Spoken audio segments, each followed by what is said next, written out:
everyone, welcome to today's video. I am Kristen Smith with Keller Williams Realty, your trusted real estate professional from Albany, Oregon. And today what I wanted to do is I wanted to give you 10 tips on gardening from a realtor's perspective. So tip number 1 is all about location. Just like everything else in real estate, it's all about location. You want to make sure that you pick something that's got nice and sunny areas to grow nice and healthy plants.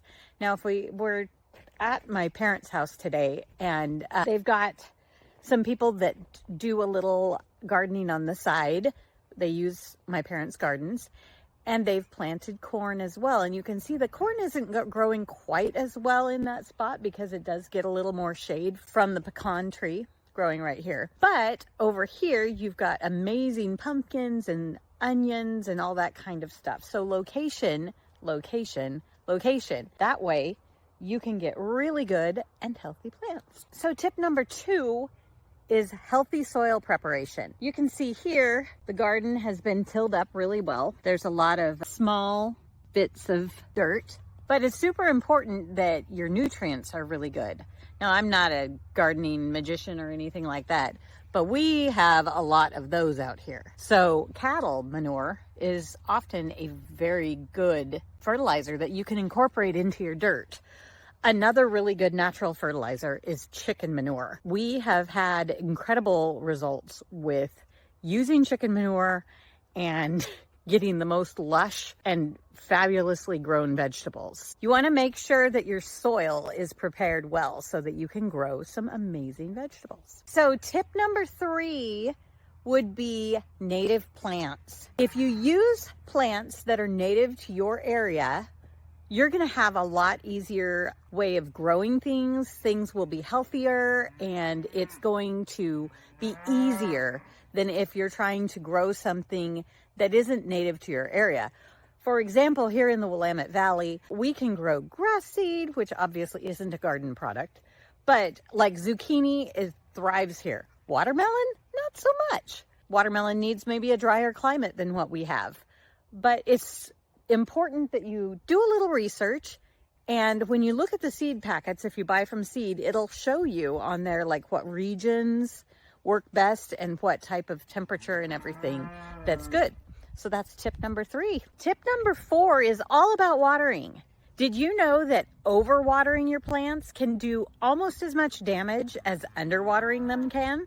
So you may starve them by not watering enough, or you could drown them by watering too much. It's really important to make sure that you have the right amount of water for your plants. You can see that they thrive when they're given a good amount of water. There's different ways that you can do it, such as like putting in a drip irrigation system, or my husband likes to use one of those oscillating sprinklers that go back and forth. And a lot of them can be kind of programmed. You can put a little timer on your faucet so that it'll only go on at certain times of the day.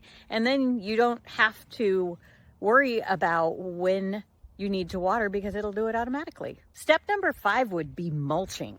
Now, when you're doing a farm type garden, you're not going to do a lot of mulching, but if you were to put nice flowers around your house to help it look better, give it some good curb appeal, mulching can help it look really nice. A lot of people have used something that's available widely around here is mint mulch. And it's not only great for your plants, but it smells amazing.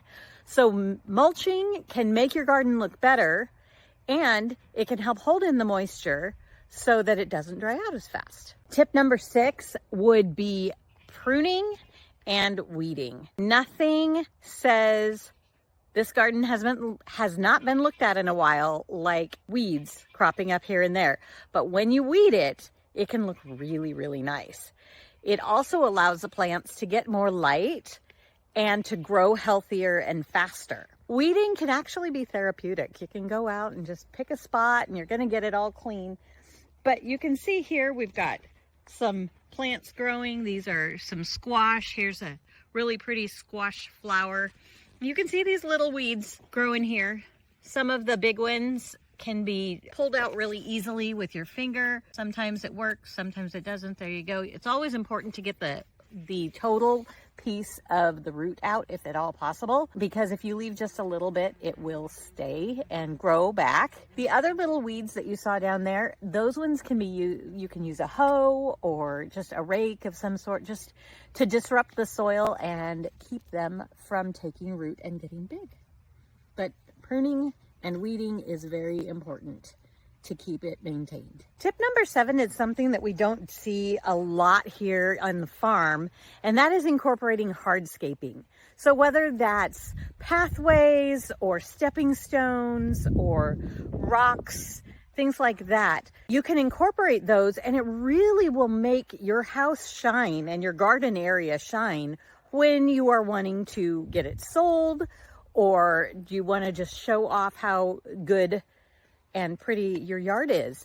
The hardscaping things can be bought. You can get rocks and pallets of slate, things like that at Home Depot or Lowe's, and just putting them here and there really can make an impact, and it can make the house look really nice and your garden look nice too. Tip number 8 is to do things that might attract wildlife. Now, I am not talking wildlife like that little thing right there, Maisie. This is Maisie. She's my little dog. She's a miniature Australian Shepherd, but nice wildlife that will help your garden, like bees and honeybees and butterflies.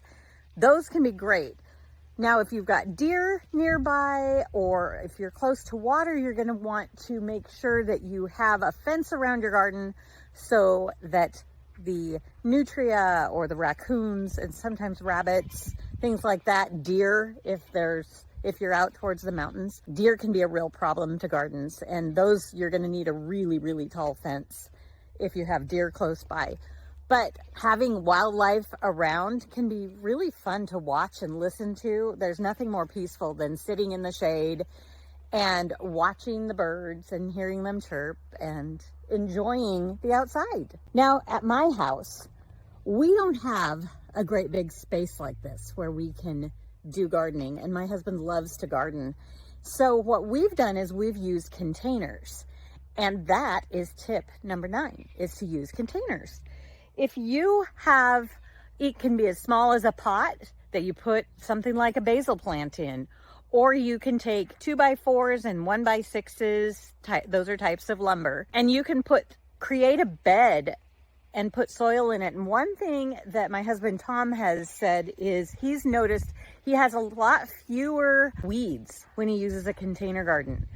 And it makes it easier for him to do the work and reach down. The bed level is higher than just the ground, so you don't have to bend over quite so far. And it can be a very rewarding way to have it. And especially if you live in a small place, like maybe right now you're in an apartment and you're wanting to buy a house and you want to have room for a garden, you can container garden on your patio or your deck.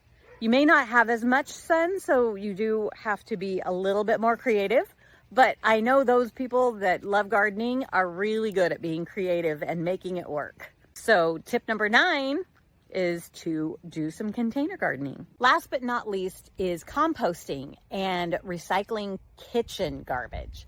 Scraps, things like that. Obviously not plastics and everything, but if you can compost, you can add nutrients to the soil that will help your garden get richer, your plants grow better. Plus, if you're looking to sell your property, it can show a potential buyer that you are interested and you are careful about sustaining the land and wanting to contribute back. So some people get concerned that gardens will strip out the nutrients, but honestly, if you can put things back in, whether they're the apple slices that your kids didn't eat, or the peelings from the carrots, or the leftover corn cobs, you can compost those, and then it'll turn into a nice rich mulch that you can use in your garden. So there you have it. 10 tips for a great garden and how it can help you if you're looking to potentially sell your home. So it can help build value. And if you have any questions about real estate, or maybe not gardening, I'm not the world's best, but I do know some of the basics, go ahead. If you like the video, like it, share it, and let's talk. If you think you'd like to know what the value of your home is, I'd be more than happy to give you a chat and see how we can help you. But otherwise, I hope you have a great day. Thanks for watching.